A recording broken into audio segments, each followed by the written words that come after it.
Okay, here's my freezer. What we're going to be doing today in this video is we're going to fix the shelf. It's not going to be pretty fix, but it's something temporary.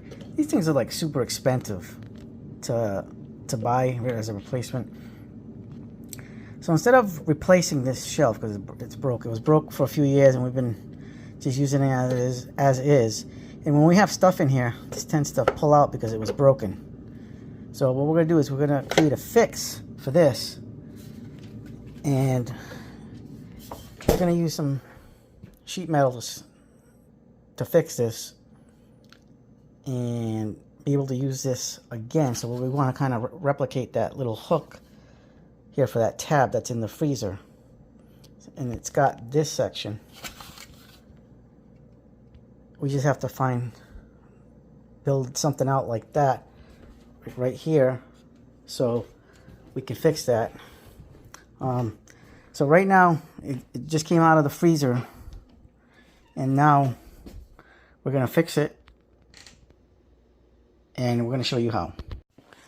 So this thing has spent its life in the freezer being frozen. So one of the things we have to do is, this plastic is brittle from being in the freezer. So one of the things we're going to have to do is put a little bit of heat on it with the heat gun to make the plastic a little softer so it doesn't crack when we're making our fix.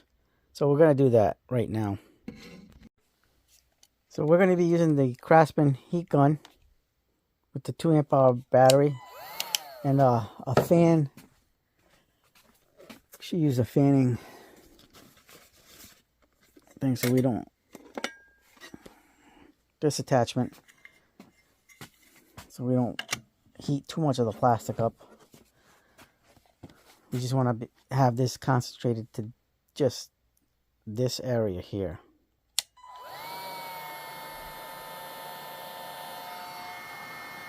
Yep, it's already getting warm. These things heat rapidly. These guns are pretty good for these types of applications. Not the best for like when you really need to work on these types of things, like scraping paint. That's when I get one of those corded 1200 watts. These are about 950 watts of heat, and they have their place. But for the most part, I mean, for something like this is actually a perfect application for this heat gun. Alright, you don't really need a lot. Just do a little bit more.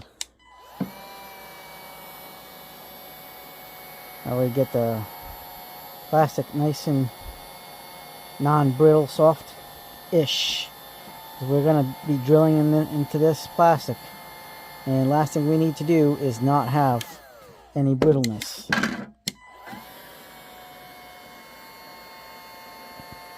And I like this little attachment here, so we can have a concentrated heat blast, not have to heat this whole thing up. Yeah, this is warm, this is soft enough, so we did our job with this. I'm just gonna put this to the side. I'm currently filming this with my cell phone, so it's a little bit difficult, one-handed. Hold on. But that did the trick. I'm gonna have to charge that battery after, so I'll put this in the battery charger. This is hot. Just leave it up like this so we don't cause any fires or burn things down. But this is already soft and warm enough, so I'm going to use sheet metal to kind of replicate this type of like slotted pattern. So like I said, on this side we already have this L-shaped part. Now we just have to build this out. But what I'm going to do is I'm going to use the sheet metal to cover this, all this, and then create that, something similar to that. It's the best I could come up with for now. It's not going to be, like I said, this isn't a pretty thing. I'm not going to buy another shelf right now. Maybe in the future, but right now this is good. I mean, it'll get rid of our annoyance. And we're going to use our rivet gun, the Craftsman rivet gun, to rivet all this stuff. So we're going to see if we can get all using our Craftsman tools. We're going to use the snips and stuff. So let's get working with this.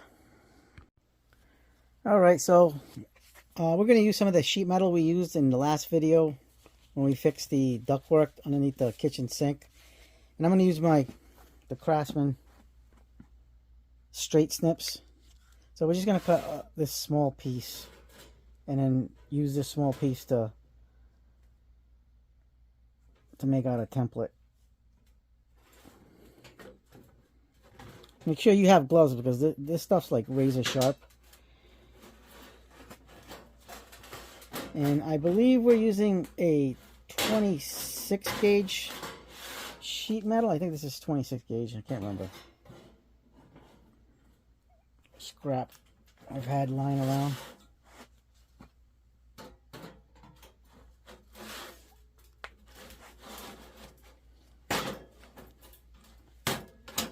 So this is very sharp. So we're gonna have to put a little bit of a filing to it. So we can just put this away and I'll be right back. Okay, what I'm going to do here is do a little bit of a trace because we want to go from here all the way down so we can add strength to this template so it'll stay, because this is the only place we can attach the rivets right here. So that's what we're going to do. I just got to be careful not to cut myself because I'm pretty good at that. So we're going to trace using Milwaukee ink saw.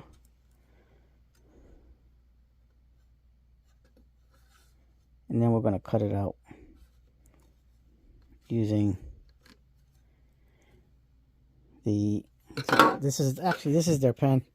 My bad, I was supposed to get the ink saw marker. Boy, the Milwaukee makes ink saw pens. But that's what I had in my hand. Alright, let's do this again.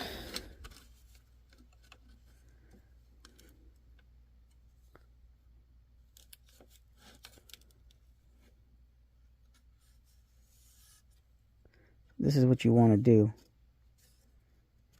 I mean, this is like a easy type of project. Not very hard. You kind of want to go a little bit longer because you want to kind of have that fold. So I'm just going to get a straight edge.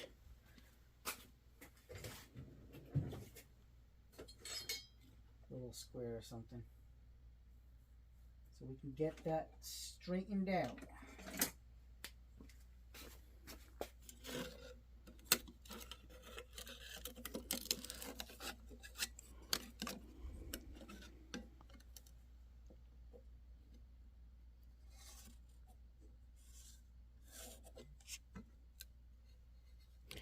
So that's just the gist of what we're doing. Basically right here.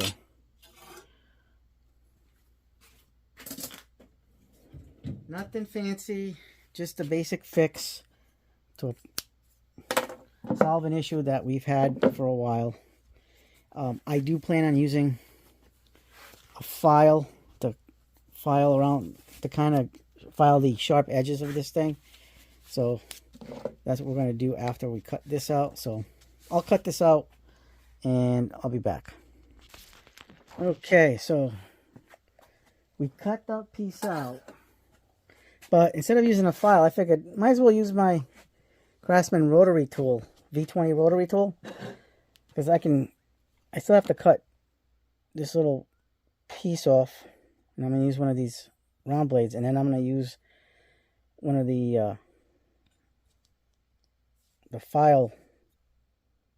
filing bits on the rotary tool. So it'll make things quicker and easier, and I can just get rid of some of these jagged edges. So, and get rid of some of the material. So this is going to work fine. All right, so let's get to it. Okay, so I got the cutoff wheel, so I'm going to just cut this little notch piece off right there. And with the cutoff wheel, and then we can get to grinding with the little grinding wheel bit. Make sure you wear, because you're going to produce some dust, make sure you wear the proper PE mask and a set of safety glasses. I like these Craftsman ones. So just make sure you wear PPE, because you're going to be creating some dust, metal dust.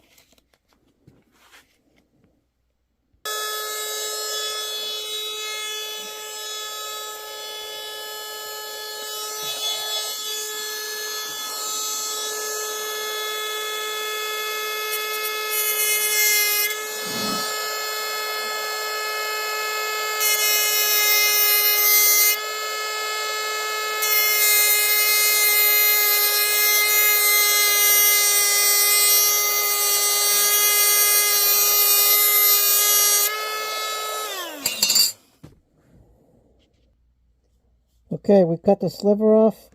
Now we're going to use the grinding, one of the grinding bits on this to shape and smooth out the edges, because this thing's razor sharp.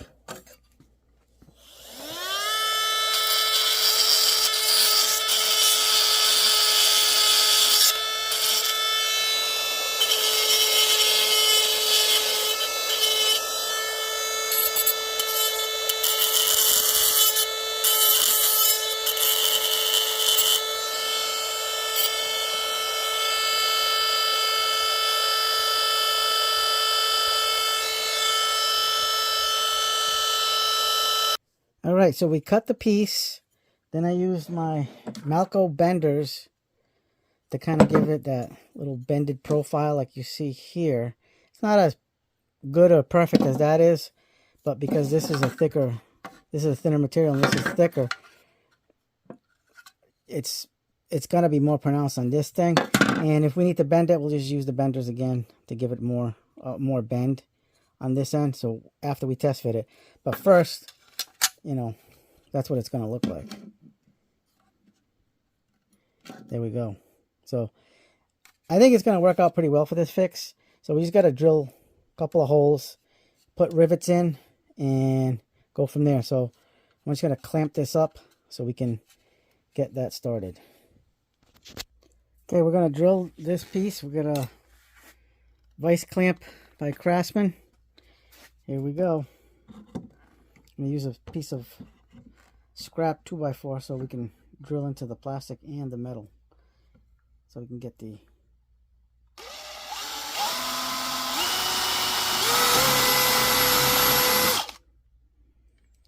all right, perfect. We got a hole, and we're gonna use a rivet for that. So the rivet's gonna be on this side, the flat part.